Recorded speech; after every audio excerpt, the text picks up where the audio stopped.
कितना भोगें, कब भोगें, कोई उसकी सीमाएं हैं, कोई उसकी वर्जनाएं हैं। भोगें तो कितना भोगें।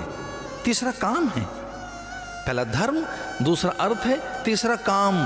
तो कितना भोगें, कितना जिएं, सांझ कैसी हो, रात कैसी हो, भोर कैसी हो, प्रभात कैसी हो।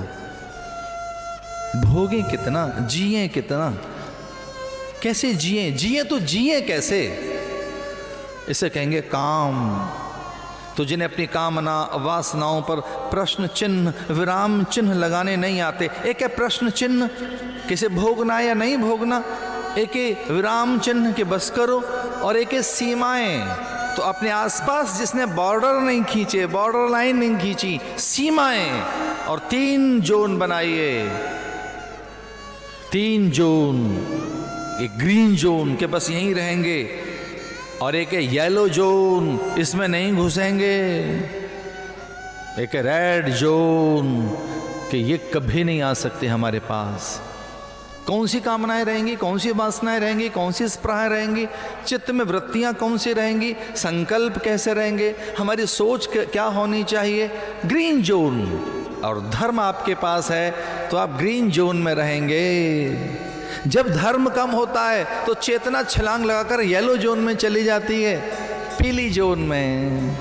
और कई लोग तो बहुत देर तक रेड जोन में भी रहते हैं, जहां नहीं रहना चाहिए। शास्त्र कहता है कि ये रेखाएं आपकी हद हैं, हदबंदी की है। अरे हद में तो हर किसी को रहना होता है, सरहदों में, हदों में। आप एक बार किसी देश की सीमाएं ऐसे लांग कर दिखाइए, कितना बड़ा अपराध हो जाएगा। सीमाओं में आप अपने हैं तो कोई बात नहीं, पर किसी देश की सीमाएं तोड़कर दिखाइए। आप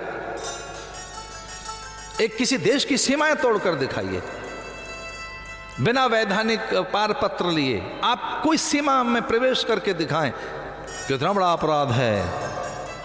धर्म किसे कहेंगे कि जो काम को नियंत्रित करे, जो सीमांकन करे, सीमांकन, वर्जनाएं। कभी अपने को डांटा है, कभी निग्रह किया अपना।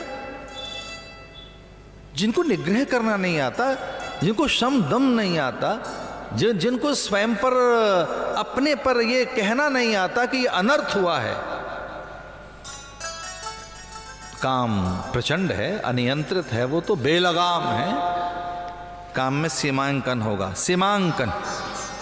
भूल कर भी आपकी चेतना ग्रीन से येलो जोन में न जाए, और जहां लाल बत्ती है वहां तक न पहुंच जाए।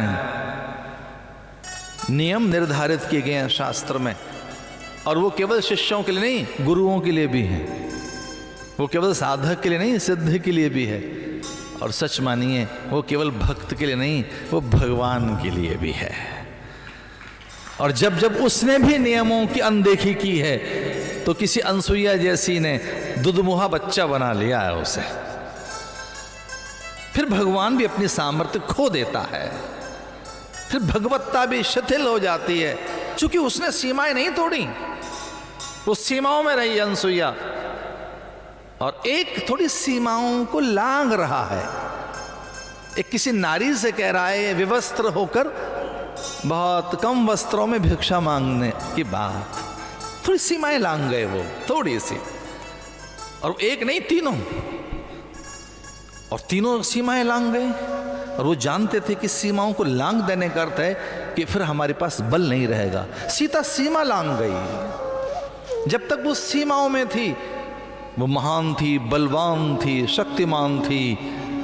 रावण जैसा जयी बलि कुछ कर नहीं सका। रावण जानता था कि जिस दिन ये सीमाओं से बाहर आ गई, जिस समय मैं फिर बलि बन जाऊंगा।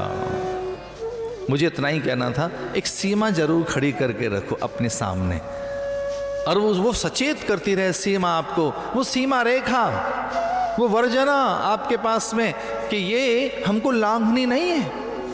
तो जो वर्जनाओं का, सीमाओं का, मूल्यों का अतिक्रमण, उल्लंघन नहीं करते, वही तो सामर्थ्यवान है।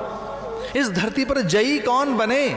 जिन्होंने नियमों का निर्वहन किया, प्राकृतिक नियमों का, परंपराओं का आदर किया, मूल्यों का अनुसरण किया, सिद्धांतों का अनुगमन किया, शास्त्रों का पठन पाठन और उसके विहित जीवन जिया, जो सद्गुरु उपदेश में जिए, एक और बात है, जो अपनी सीमाओं को कभी लांघे नहीं, जय उन्हीं की हुई है इस धरती पर, वही विजयी बने हैं। सब्सक्राइब करें टोटल भक्ति को। अब हमारी वीडियोस को सबसे पहले देखने के लिए बेल आइकन को दबाना ना भूलें। इस वीडियो को लाइक और शेयर जरूर करें। आप हमारे चैनल को सब्सक्राइब भी कर सकते हैं।